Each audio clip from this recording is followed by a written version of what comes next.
బీసీలు కూడా అసంతృప్తిగా ఉన్నారు అన్నారు రాజేశ్వర్ గారు. మీరు కూడా ఒక బీసీ కమ్యూనిటీకి చెందిన వ్యక్తి.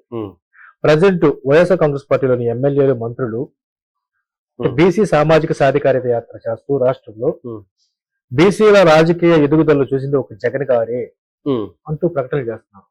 మీరు ఒక బీసీ నాయకుడిగా ఈ విషయంపై ఎలా స్పందిస్తారు? ఉపయోగపడిన పదవులు అయితే ఏముంటాయో పేపర్లో రాసుకునేదానికి ఉంటాయి కదా పదవులు ఏదైతే ఉన్నాయో కార్పొరేషన్, అట్లాంటి బీసీలకి అప్పచెప్పి ఈ పెద్ద పెద్ద పదవులు అంటే వాళ్ళు రిమోట్ వాళ్ళ దగ్గర పెట్టుకొని టీవీ లాంటి పదవులు అందరికి ఇచ్చి వాళ్ళు ఆడినట్టు ఆడిచ్చే విధంగా బీసీ నిజం. కానీ బీసీ అంటే బ్యాక్ ఫుట్ క్యాస్ట్ కాదు, బ్యాక్ బోన్ క్యాస్ట్ అనే రోజులు దగ్గరికి వచ్చాయి. అందరూ తెలివిగా ఉన్నారు, చాలా తెలివిగా ఉన్నారు. నెక్స్ట్ ఎలక్షన్ లో బీసీలు ఏందో, బీసీల సత్తా ఏందో జగన్మోహన్ రెడ్డికి కానీ ఈ నియోజకవర్గ ఎమ్మెల్యేగా మంత్రిగా వెలగబెట్టిన గోవర్ధన్ రెడ్డి గారికి బాగా చూపిస్తారు. అందుకనే గోవర్ధన్ రెడ్డి ఈసారి సర్వేపల్లిలో పోటీ చేయడం మాకున్న సమాచారం మాత్రం సర్వేపల్లి నుంచి చంద్రమోహన్ దెబ్బకి పారిపోయి వేరే నియోజకవర్గం ఎత్తుకున్నాడని మా సమాచారం. అవునండి. ఇదే విషయం పైన మాట్లాడుతూ సోమిరెడ్డి గారితో ఢీకొట్టడానికి మేము ఎంత దోకైనా సిద్ధంగా ఉన్నాము, మూడోసారి విజయం సాధించి హ్యాట్రిక్ నమోదు చేసి చరిత్ర లిఖిస్తామని వైసీపీ నాయకులు అంటున్నారు. గెలవగలుగుతారా వైసీపీ వాళ్ళు? వైసీపీ మామూలుగా అయినా కూడా పరిస్థితి ఏంటంటే సర్వేపల్లి నియోజకవర్గంలో 2 times గెలిస్తే మూడోసారి గెలవడు. అది కూడా ఆయన సర్వే చేసుకుని ఆయన పట్టుకెళ్తారు. ఈసారి చంద్రమోహన్ రెడ్డి మంచి 30,000 మెజార్టీతో గెలిచి వాళ్ళకి బూత్ లో ఏజెంట్ లేని పరిస్థితి కూడా ఏర్పడుతుంది. అన్నాడు పండగ పోతే మా పార్టీ ఆఫీసులు పట్టవు, మా పార్టీ ఆఫీసులు పట్టే పరిస్థితి లేదు. మేము ఫస్ట్ ఇంతకు ముందు ఏంటంటే ఫోన్ చేస్తేనే మీటింగ్లు, ఇప్పుడు మెసేజ్ చూస్తే మీటింగ్. పాను పాను తెలుసుకుని పట్టవు, మా పార్టీ ఆఫీసులు పట్టవు. ప్రజల్లో మార్పు మొదలైందంటారా? అందరూ ఎప్పుడో మొదలైంది, కానీ వేచి చూస్తారు. ఓటు అనే ఆయుధంతో రేపు నాయకులకి బాగా బుద్ధి చెప్తారు. ఈ వెళ్ళిన నాయకులకు కానీ ఉండే నాయకులకు కానీ, వైసీపీలో ఉండే నాయకులకు కానీ, టీడీపీ నుంచి వెళ్ళిన వైసీపీ నాయకులకు కానీ ఆ రోజు ఏందో ప్రజలు ఏందో చూపిస్తారు. మేము ఇస్తున్న సంక్షేమ పథకాలతో వైనాట్ 175 గ్యారెంటీ బాకీ అంటారు జగన్ గారు.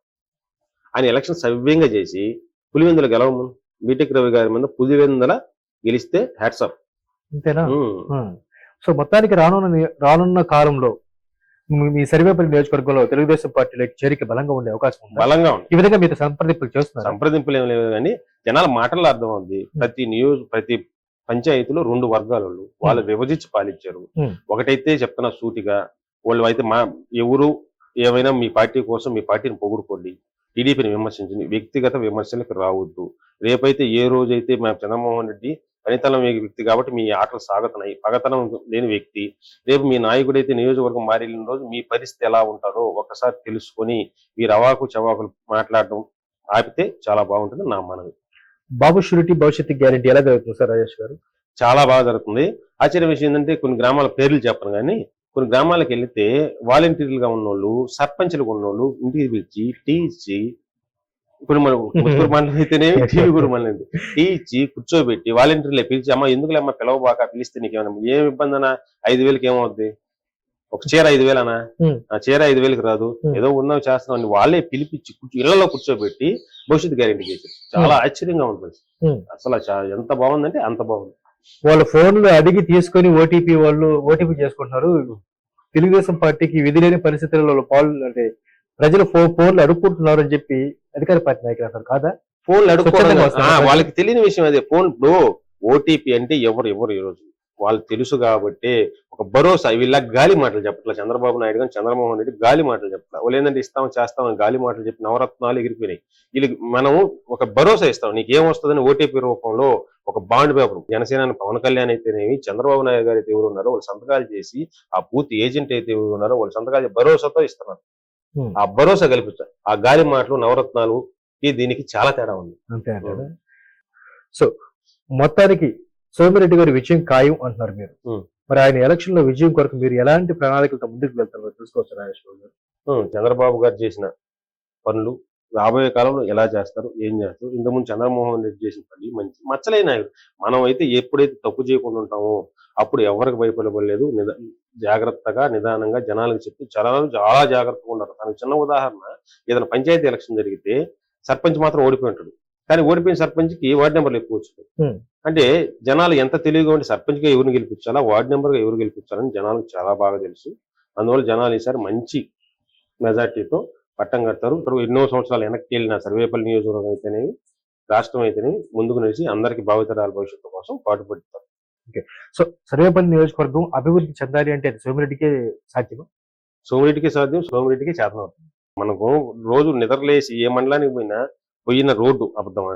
Hmm. రోడ్డు ఎవరు వేసారు? సోమిరెడ్డి. కట్టిన బడి అబద్ధమా? సోమిరెడ్డి. కట్టిన ఇల్లు అబద్ధమా? సోమిరెడ్డి. అనక్షీలు కట్టిన గుళ్ళు అబద్ధమా? సోమిరెడ్డి. లైట్లు అబద్ధమా? సోమిరెడ్డి. ఆడ నిజం కళ్ళకు కట్టినట్టు కనబడుతుంది. మేము చేసిన అభివృద్ధిని చూపిస్తే చాలు. మేము దొంగ మాటలు చెప్పలేదు, దొంగ వారాలు చెప్పలేదు. వాళ్ళకి భయపెట్టి రాజకీయం చేయము. భయపెట్టి చేసే రాజకీయం కొద్ది రోజులు మాత్రమే జరుగుతుంది. ఎప్పుడైతే ప్రజల మనసులు నిలుచుకుంటామో ఆ రోజు ఎప్పటికీ ప్రజల మనిషిగానే నిలిచిపోతాము. వైఎస్ఆర్ కాంగ్రెస్ పార్టీ అధికారంలోకి వచ్చిన ఈ 5 ఏళ్లలో తెలుగుదేశం పార్టీ శ్రేణులపైన అనేకమైన కేసులు ఉన్నాయని చెప్పి అప్పుడప్పుడు మీ వాళ్ళు మాట్లాడుతూ ఉంటారు. మరి రాజేష్ గౌడ్ గారి మీద కూడా కేసులు ఉన్నాయా? నా మీద ఏం కేసులు లేవు. పాపం ఏమో నన్ను ఎందుకు సేఫ్ జోన్ లో ఉన్నారు మీరు? నేను సేఫ్ జోన్ లో ఏమి లేను. నేను ఎంతవరకు ఉండాలో అంతవరకు వ్యక్తిగత విమర్శలకు పోను. ఉన్నట్టు చెప్తాను. ఏమో నా జోలికి ఎందుకు రాలేదు, ఎందుకు కేసులు పెట్టదు తెలియదు. కానీ కేసులు అయితే కొత్త ఏం కాదు నాకు. ఆల్రెడీ 4 సార్లు జైలుకి పోయిచున్నా. నేను గోల్డ్ పెట్టా, అబద్ధం తప్పేం లేదు. నా మీద ఏం పెట్టలా. వాళ్ళ మీద అబద్ధాలు అయితే మీ సర్వేపల్లి నియోజకవర్గంలో రాజకీయాలు వ్యక్తిగత కక్షల దాకా మారిపోయాయి. ఎవరు దీనికి బీజం వేశారు? దాన్ని నేర్పించింది అంటే గోవర్ధన్ రెడ్డి. గోవర్ధన్ రెడ్డి ఏం చేశాడంటే వైసీపీ ఆయన ఏం చేసి ప్రతి పంచాయతీలో 2 వర్గాలు చేశారంట. బయట వచ్చి కుట్టేదానికన్నా వీళ్ళే కొట్టుకుంటారు. వీళ్ళకి ఇద్దరు కుట్టుకుని పోయిన తర్వాత వాళ్ళకి సర్ది పెట్టి వాళ్ళని అటు బానియకుండా ఇటు బానియకుండా కేసులు లేకుండా వెళ్తారు. కేసులు నేను ఈ చేతిలోనే ఉంటది, ఎఫ్ఐఆర్ నీ చేతిలో పెట్టుకొని శాంతంగా అందరిని ఎక్కడికి పోనీయకుండా భయపెట్టి పాలిస్తారు. ఏ వైసీపీ నాయకుడు అతని మీద ఇష్టంతో వైసీపీలో లేరు. భయపెట్టి అతనికి ఎవరైనా ఒకటే, ప్రతిపక్షం ఒకటే, అతను స్వపక్షమైనా ఒకటే కేసులు పెట్టిన దాంట్లో ఏం రాజీ లేదు. అది వాళ్ళందరికీ కూడా తెలుసు. అందువల్ల పండగ పోయిన తర్వాత వాళ్ళు ఏంటి చూపిస్తారు. తెలుగుదేశం పార్టీ వాకిలు కలుస్తారా అప్పుడు? తెలుగుదేశం పార్టీ తరపున ఎప్పుడు తెలిసే ఉంటది. ప్రజల కోసం పాటుపడే వ్యక్తులు ఏ వ్యక్తులు వచ్చినా, ప్రజల కోసం పనిచేసే వాళ్ళు ఎవరు వచ్చినా తెలుగుదేశం పార్టీ ఎప్పుడు రెడీగా ఉంటుంది. అది వ్యక్తిగత ప్రయోజనాల కోసం పాటుపడే పార్టీ అయితే తెలుగుదేశం కాదు. ఎవరైనా వచ్చి చంద్రమోహన్ రెడ్డి గారి గెలుపులో మేము భాగస్వాములు అవుతామని ఎవరు వచ్చినా కూడా ఆహ్వానించేదానికి మాకు ఎటువంటి అభ్యంతరం లేదు. మొత్తానికి రాజకీయంలో అన్ని శాఖల పైన, అన్ని వ్యవస్థల పైన పట్టుండే నాయకుడు సోమిరెడ్డి గారు కాబట్టి అలాంటి వ్యక్తి విజయం సాధిస్తేనే నియోజకవర్గం అభివృద్ధి చెందుతుంది. అందులో ప్రజలు అభివృద్ధి చెందాలని 100% అన్ని తెలుసు. ఏ రోడ్డు ఎక్కడైనా, ఏ గుందైనా, ఏ రోడ్డు అయినా, ఏ బడి అయినా, ఏ గుడి అయినా, ఏ గిరిజన కాలనీ అయినా, ఏ ఎస్టీ కాలనీ అయినా, ఏ దళిత వాడైనా డ్రైవర్కి సంబంధం లేకుండా అడ్రస్ చెప్పి తీసుకోవాలి. ఏకైక నాయకుడు ఎవరైనా ఉన్నారంటే జిల్లాలో, నియోజకవర్గంలో చంద్రమోహన్. అందువల్ల ప్రతి ఒక్కరి సమస్య ఆయనకు తెలుసు. ఆయనకి చాలా లోతుగా తెలుసు. ప్రతి ఒక్క కార్యకర్త ప్రతి పంచాయతీలో రోజు వెళ్ళి ప్రతి కార్యకర్త ఫోన్ నెంబర్ అవుతుంది. ఈ మధ్యనే సోమిరెడ్డి గారు భవిష్యత్తు గ్యారంటీ కార్యక్రమంలో భాగంగా నియోజకవర్గంలో విస్తృతంగా పర్యటిస్తూ ఉన్నారు. ఆయన పర్యటనలోకి వెళ్తున్నప్పుడు ప్రజల నుంచి ఆ స్పందన ఎలా ఉంది, ఆహ్వానం ఎలా ఉంది? ప్రజలంటే ఇందుకయ్యా నిన్ను ఓడించుకున్నాం, మా కర్మ, మా నెత్తిని మేమే బకాసుని తెచ్చిపెట్టుకున్నాము, మాకు బుద్ధి వచ్చిందయ్యా, నువ్వు పోటీ చేయకున్నావు, నువ్వు జనాల్లో తిరుగు, జనాల సమస్యలు తెలుసుకో, ఈసారి నిన్ను మేము చూపెట్టి అందరం ఎక్కిస్తాము, మేము చేసుకున్న బాధ మేము అనుభవిస్తున్నామయ్యా, అందువల్ల ఈసారి నిన్ను మంచి మెజార్టీతో గెలిపించి అసెంబ్లీ పంపించే బాధ్యత ప్రతి మహిళ, ప్రతి కార్యకర్త తీసుకోవాలి. సో ఈసారి సోమిరెడ్డి గారి విజయం సాధిస్తే ఒక మంచి కేబినెట్ మంత్రిగా ఉండే అవకాశం ఉంది ఫస్ట్ నుంచి. సో అలాంటి సమర్థవంతమైన నాయకుడు విజయం సాధించి ఫస్ట్ నుంచే మినిస్టర్ గా ఉంటే నియోజకవర్గం ఇంకా అభివృద్ధి చెందుతుందని చెప్పి మీరు భావిస్తున్నారు సార్? అసలు అదే చంద్రమోహన్ రెడ్డి గారు, నెదురుమల్లి జనార్దన్ రెడ్డి గారు సొంత ఊరు కన్నా కూడా మన నియోజకవర్గం కొన్ని గ్రామాలు చాలా అభివృద్ధి చెంది. సపోజ్ మల్లికార్జునపురం దత్తత తీసుకున్నారు. మల్లికార్జునపురం ఈ రోజు చూడమను. అదే వాళ్ళు మల్లికార్జునపురం మేము దత్తత తీసుకున్న గ్రామం అని చెప్పి సగం ఇల్లు కట్టి సగం ఇల్లు కట్టకుండా ఇల్లులే పూర్తి చేయలేని పరిస్థితి. ఇంకా 2 నెలలు ఏం పూర్తి చేస్తారు, ₹1 వేసాలు ఏం చేసుకుంటారు. ఈ మధ్య తెలిసింది ఏంటంటే డబ్బులు కూడా తీసుకున్నారు. 50-60 వేలు 50-60 వేలు తీసుకున్నా కూడా దాన్ని సంతృప్తిగా ఇవ్వని పరిస్థితి. సో మొత్తానికి జగన్మోహన్ రెడ్డి గారి గవర్నమెంట్ లో వాళ్ళ ప్రభుత్వంలో అనుకున్నంతగా ప్రజలకు మేలు జరగలేదంట. అనుకున్నంతగా అసలు జనాలు ఏంటంటే ఏదో జరిగిపోతే చాలు, ఏదో చేస్తాడు. రాజశేఖర రెడ్డి మహానుభావుడు, ఆయన పొడుగ్గా మహానుభావుడు, ఏదో చేస్తాడు మన అభివృద్ధి పథకం అంటే ఏదో జనాలకి ఏంటంటే ఆశ, ప్రతి మానవుడికి ఆశ. అంతకు మించి అని ఆశపడ్డారు. అంటే ఇంకా అంతకు మించి చేస్తాడేమో చంద్రబాబు నాయుడు కాదు, చూద్దామని చెప్పి ఆయన చేశారు. ఆయన అమ్మఒడి అని చెప్పి నాన్నకి పిలిపెట్టాడు. రాజశేఖర రెడ్డి గారు చేసిన తప్పు ఏంటంటే ఆయన పోయేటప్పుడు ఆ హెలికాప్టర్ దాంట్లో ఇన్ని కూడా తీసుకోపోయిందంటే ఈ రోజు ఆంధ్రప్రదేశ్ ప్రజలు చాలా ఆనందంగా ఉన్నారు. సో ఇబ్బందికరంగా ఉంది ఆంధ్రప్రదేశ్ ప్రజలు చాలా. ఏది ఏమైనప్పటికీ రానున్న 2024 ఎన్నికల్లో సోమిరెడ్డి గారి విజయం ఖాయమంటారు. దాన్ని ఎన్నిసార్లు నన్ను కాదు ఎవరిని అడిగినా నల్లేరు మీద సోమిరెడ్డి గారి విజయం కొరకు ఉం. మీ నియోజకవర్గ ప్రజలకి, మీ ముత్తుకూరు మండల ప్రజలకి మీరు ఇచ్చే సందేశం ఏమిటో మన ఛానల్ ద్వారా ఇవ్వండి సార్ రాజేష్ గారు. నేను నియోజకవర్గ ప్రజలకు కానీ ముత్తుకూరు మండలం అన్ని మండలాల ప్రజలకు చెప్పేదంటే చంద్రమోహన్ రెడ్డి ఎటువంటి వ్యక్తో, అతని పనితనం ఏందో, అతను ప్రజల కోసం ఎలా పాటుపడతారో జనాలందరూ తెలుసు. అది ఎందుకు ఆయన మంచితనాన్ని చాదగాంతనంగా తీసుకొని అవతల వాళ్ళు కానీ నాయకులు వచ్చిన వాళ్ళు ఆయన ఎంతో ఇబ్బంది పెట్టారు.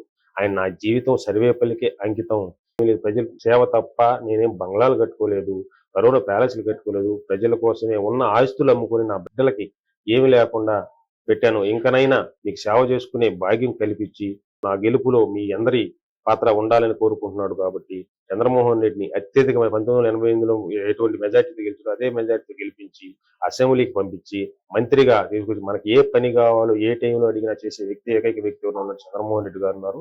అతన్ని దూరం పెట్టుకోవడం మనం చేసుకున్న చాలా తప్పు. ఈసారైనా చంద్రమోహన్ రెడ్డి గారిని అత్యధిక మెజార్టీ గెలిపించి మన భావితరాలకు, మన భవిష్యత్ తరాలకు మంచి బాట వేసుకోవాలని కోరుకుంటున్నాను. Thank you very much sir Rajesh Goud గారు. మీరు కోరుకునే విధంగా రానున్న ఎన్నికల్లో సోమిరెడ్డి గారి విజయం ఖాయం కావాలని మన ఛానల్ తరఫున మనసారి కోరుకుంటున్నాను. Thank you.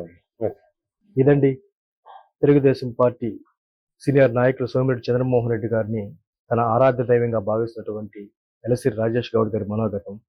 ఇది మీకు నచ్చిందని మేము భావిస్తున్నాం. మరొక కార్యక్రమంతో మళ్ళీ కలుద్దాం. Keep watching, please subscribe, right news channel. ధన్యవాదాలు.